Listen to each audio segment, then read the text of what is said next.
प्रधानमंत्री नरेंद्र मोदी इतिहास रचने के पथ पर अग्रसर हैं। वो लगातार तीसरी बार प्रधानमंत्री के तौर पर देश की कमान संभालने जा रहे हैं। संविधान भवन के सेंट्रल हॉल में उन्हें एनडीए का नेता चुन लिया गया। उनके शपथ ग्रहण का टाइम भी तय हो गया है। वो रविवार शाम 7:15 बजे। आपको जानकारी दें कि प्रधानमंत्री पद की शपथ ग्रहण करेंगे, लेकिन इस मुकाम को हासिल करना इतना आसान नहीं रहा। चुनावी रण में प्रधानमंत्री नरेंद्र मोदी के 5 प्रण ने पूरा नजारा बदल दिया। देखिए ये रिपोर्ट और जानिए। वंदे वंदे वंदे वंदे।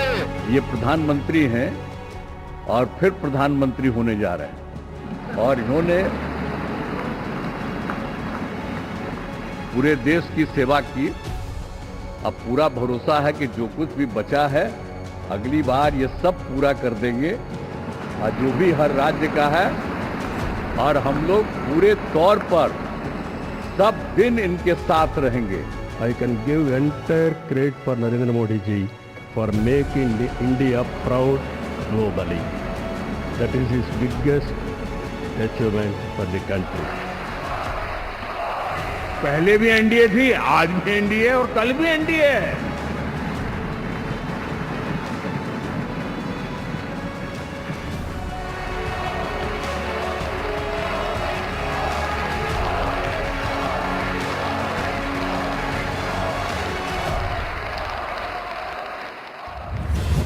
बचपन में चाय बेचने वाला एक शख्स अगर किसी देश का तीसरी बार लगातार प्रधानमंत्री बनता है तो ये उस संविधान की वजह से है जिससे दुनिया का ये सबसे बड़ा लोकतंत्र चलता है।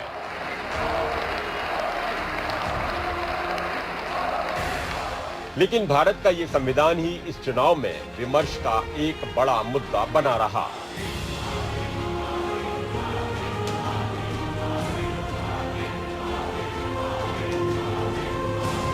गठबंधन वालों से संविधान की रट सुन रहे हैं।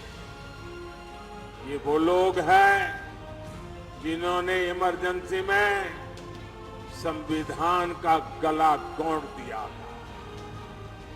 जब 84 के दंगों में सिखों के गले में टायर बांधकर जलाया जा रहा था तो इन्हें संविधान की नहीं सूझी।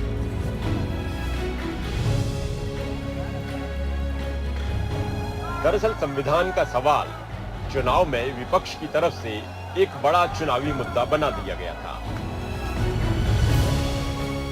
और उसकी असली वजह थी अब की बार 400 पार वाला नारा। 400 पार। उन्होंने जो 400 सीट एनडीए के लिए आशीर्वाद दिया था,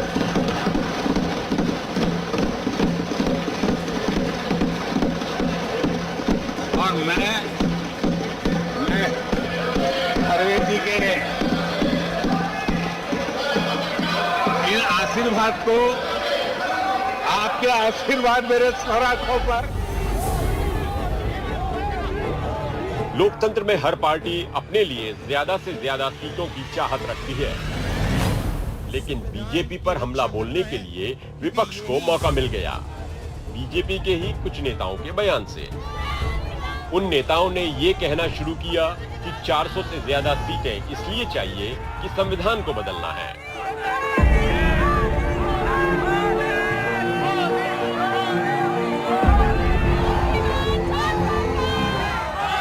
भारत का संविधान हमारी लोकतंत्र की सबसे पवित्र किताब है। आजादी के दीवानों और नए राष्ट्र निर्माण के लिए संघर्ष करने वाले योद्धाओं ने इसे बहुत लंबी बहस और सोच विचार के बाद तैयार किया था।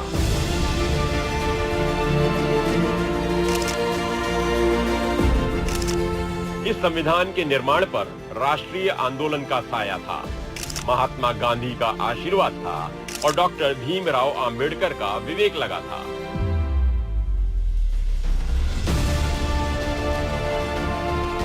इसलिए जैसे ही संविधान बदलने की हल्की सी आहट सुनाई पड़ी कि विपक्ष ने पीएम मोदी की घेराबंदी तेज कर दी।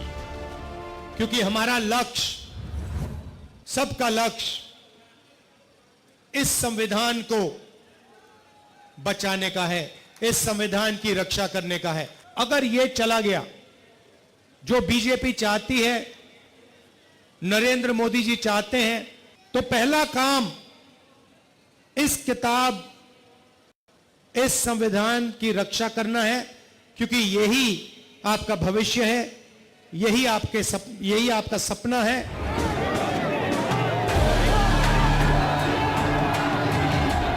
विपक्ष के इन हमलों को पीएम मोदी ने संविधान के प्रति अपने रुख को साफ करने का जरिया बना दिया। सबसे पहले उन्होंने ये साफ करने की कोशिश की कि संविधान को कोई भी बदल नहीं सकता, कोई माने कोई भी नहीं। करोड़ों करोड़ लोग ऐसे हैं जिन्होंने पीढ़ी दर पीढ़ी बहुत आपदा झेली है, संकट झेली। ऐसे साथियों के लिए ही संविधान में आरक्षण की व्यवस्था की गई।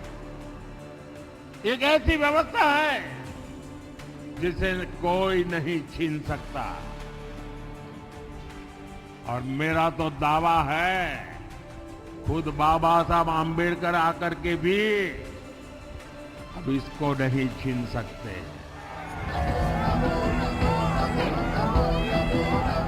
पहले चरण के चुनाव के समय दिए गए बयान के बाद पीएम मोदी संविधान को लेकर ही विपक्ष पर लगातार आक्रामक होते गए, बल्कि उन्होंने संविधान को ही एक बड़ा चुनावी मुद्दा बना दिया। इंडिया गाड़ी वाले लगातार बाबा साहब आंबेडकर का, हमारे संविधान का भी अपमान कर रहे हैं। बाबा साहब धर्म के आधार पर आरक्षण के खिलाफ थे। पूरी संविधान सभा एक मत हुई थी कि हमारे देश में धर्म के आधार पर आरक्षण नहीं होगा। संविधान हर हिंदुस्तानी को उसकी गरिमा के साथ जीने का अधिकार देता है। उसी संविधान से आरक्षण भी निकला है, जिसने पिछड़े, दलित और आदिवासी समाज को वक्त के साथ बेहतर जिंदगी का जरिया दिया। कांग्रेस इस बार आरक्षण को लेकर बेहद आक्रामक रही। जातिगत गिनती के साथ वो आरक्षण की संवैधानिक सीमा को खत्म करने की बात कर रहे थे। हम रिजर्वेशन को 50% से आगे बढ़ाने वाले हैं। इनको जो करना है कर लें। ये जो 50% का लिमिट लगा रखा है, कोर्ट ने लिमिट लगा रखा है, इस लिमिट को हम हटा देंगे, परे कर देंगे और गरीबों को, पिछड़ों को, दलितों को, आदिवासियों को जितनी रिजर्वेशन की जरूरत है उतनी रिजर्वेशन हम देने जा रहे हैं।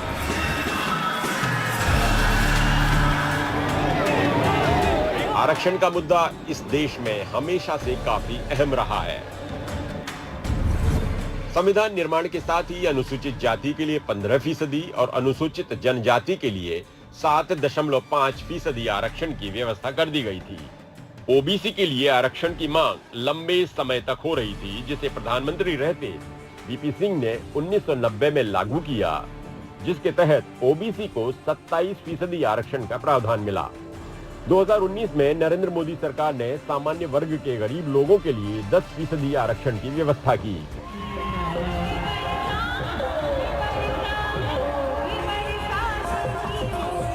खास बात ये रही कि जहां वीपी सिंह को पिछड़े वर्ग के लोगों के लिए आरक्षण देने का कोई फायदा नहीं हुआ, वहीं नरेंद्र मोदी को 2019 के चुनाव में इसका भरपूर फायदा मिला।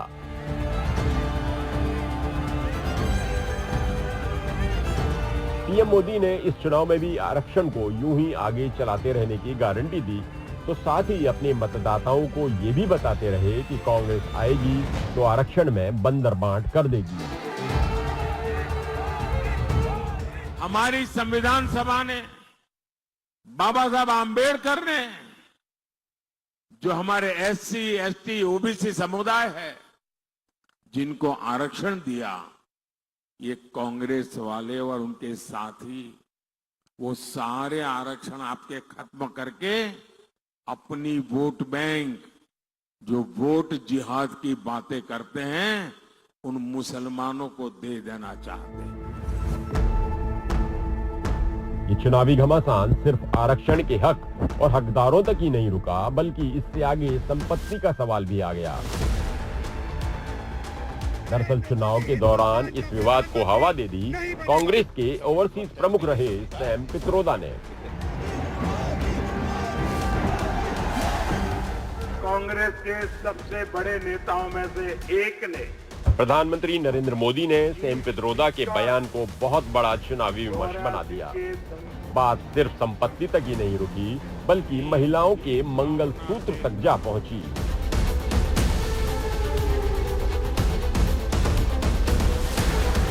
लेकिन इन सारे मुद्दों को चुनावी मुद्दा बनाकर और अपने भाषणों के फोकस में रखकर पीएम मोदी जनता का दिल जीतने में कामयाब रहे।